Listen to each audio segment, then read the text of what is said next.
Always welcome साथियों। Digital class हमेशा आपके साथ। इंजीनियर अपनी प्रोडक्शन इंजीनियरिंग की सीरीज चल रही है। जो भी कंटेंट अब तक आपने पढ़ा है और आगे इस वीडियो में पढ़ने वाले हैं, सारा कंटेंट आपको पीडीएफ फॉर्मेट में अवेलेबल है। जिस तरह से मैकेनिकल इंजीनियरिंग जनरल नॉलेज की कंप्लीट सीरीज अवेलेबल है। इन नोट्सों का इस्तेमाल आप SSC, RRB, state, JEE, GATE, BTech, AMIE के एग्जामिनेशन के लिए कर सकते हैं।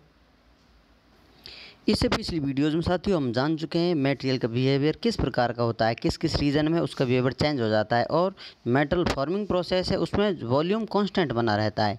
तो उसी पर हम चर्चा करने वाले हैं। वॉल्यूम कांस्टेंट का मतलब क्या होता है? V=AL।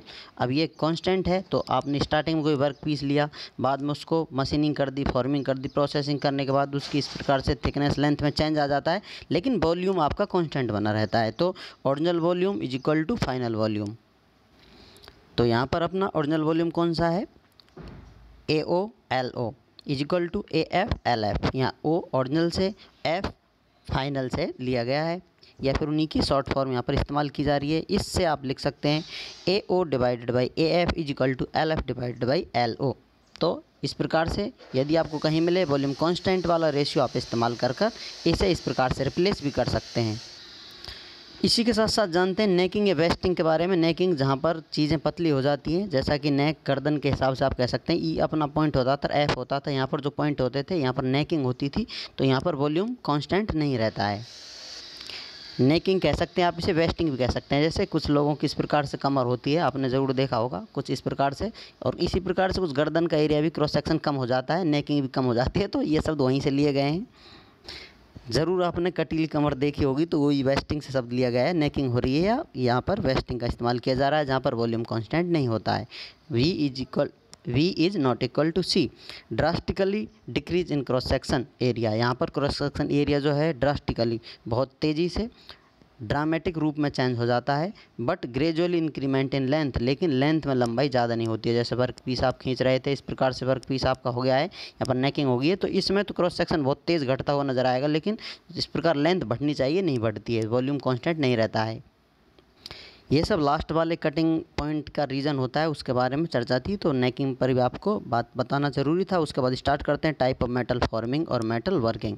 जैसा कि साथियों फॉर्मिंग हम स्टडी कर रहे हैं, तो किस प्रकार से मेटल फॉर्मिंग की जाती है उसके भी टाइप हो सकते हैं।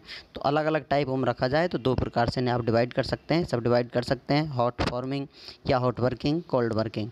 तो आप किसी वर्क पीस है उस पर फॉर्मिंग कर रहे हैं, उसको बढ़ा रहे हैं, घटा रहे हैं, उसकी शेप साइज चेंज कर रहे हैं, उसको डिफॉर्मेशन दे रहे हैं, तो किस प्रकार से कर सकते हैं? एक तो हॉट वर्किंग कर सकते हैं, एक कोल्ड वर्किंग। अब हॉट वर्किंग और कोल्ड वर्किंग में क्या अंतर है, सबसे पहले जान लेते हैं सिंपल बातें। हॉट का मतलब गर्म, कोल्ड का मतलब ठंडा होता है। तो इस प्रकार से किसी वर्क पीस पर आप प्रोसेसिंग करते हैं या उसका फॉर्म चेंज करते हैं, डिफॉर्मेशन लाते हैं, उसकी फॉर्मिंग कर लेते हैं, उसको गर्म कर यदि करते हैं तो उसको हॉट वर्किंग, हॉट फॉर्मिंग कहते हैं। उसे ठंडा ही रहने देते हैं, आप काम करते रहते हैं, आपकी इच्छा के अनुसार वर्क पीस का शेप साइज बदल देते हैं, तो उसको कोल्ड वर्किंग कहते हैं। लेकिन बात यह आती है कि कौन सा हॉट होगा, कौन सा कोल्ड होगा, किस पॉइंट तक आप किसे हॉट कहेंगे, किसे आप कोल्ड कहेंगे। तो चलिए इस रात से भी पर्दा हटाते हैं।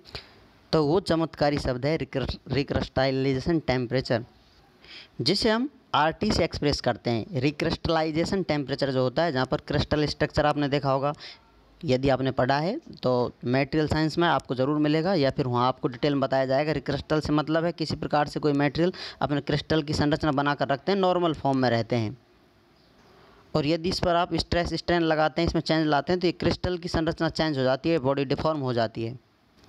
अब इस बॉडी को आप सेम उसी ओरिजिनल शेप में, साइज़ में लेकर आना चाहें तो नहीं आएगा, लेकिन इसकी क्रिस्टल को आप रीसेट कर सकते हैं, रिक्रिस्टलाइजेशन कर सकते हैं इसका। किस प्रकार से? इसका टेम्परेचर राइज कर इसको आप गर्म कर देते हैं, तो जिस ही अवस्था में मटेरियल में जो आपके पार्टिकल्स हैं मटेरियल के, वो अपनी सिंपल फॉर्म में आ जाते हैं। इसकी भी डिटेल में चर्चा आपको देखने को मिलेगी। आगे चलते रहिए, सीरीज़ देखते रहिए। मैकेनिकल इंजीनियरिंग बहुत बड़ा सब्जेक्ट है अपने आप में। जो भी सब्जेक्ट आएगा डिटेल में बारीकी से हर पॉइंट की बातें आपको बताता जाएगा। अभी आप सिर्फ इसे रिक्रिस्टलाइजेशन टेम्परेचर लेकर स्टडी करें। यदि आप वर्क पीस को इस टेम्परेचर से ऊपर ले जाकर गर्म करते हैं, हीट करते हैं, वर्क पीस को हीट देते हैं, हीटेड वर्क पीस होगा आपका, तो हॉट वर्किंग कहलाएगी। इससे नीचे यदि आप वर्किंग करते हैं तो कोल्ड वर्किंग कहलाएगी।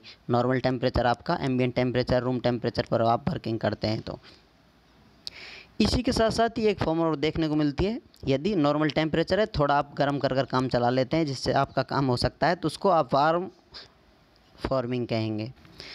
मतलब ज़रा सा आपने वर्क पीस का दिल रखने के लिए इसको गर्म कर लिया है कि तुम्हें ज़्यादा दर्द नहीं होगा, नॉर्मल टेम्परेचर से आप कर लेते हैं। तो यही थी सिंपल फॉर्मिंग की बातें, किस प्रकार से आप कोल्ड वर्किंग, कोल्ड फॉर्मिंग या फिर हॉट वर्किंग या हॉट फॉर्मिंग करने वाले हैं आगे जाकर। जब भी आपको कोल्ड और हॉट की बात की जाएगी तो सिंपल ये डायग्राम आपको याद होना चाहिए। ये बेसिक है जो आपको बार बार क्लिक होता रहेगा, हॉट फॉर्मिंग की जा रही है या कोल्ड फॉर्मिंग की जा रही है। उम्मीद करते हैं विद्वानों वीडियो में दी गई अब तक की जानकारी आपको अच्छे से समझ में आई होगी। अभी भी आपका कोई कन्फ्यूज़न है तो आप हमसे कमेंट कर पूछ सकते हैं साथियों।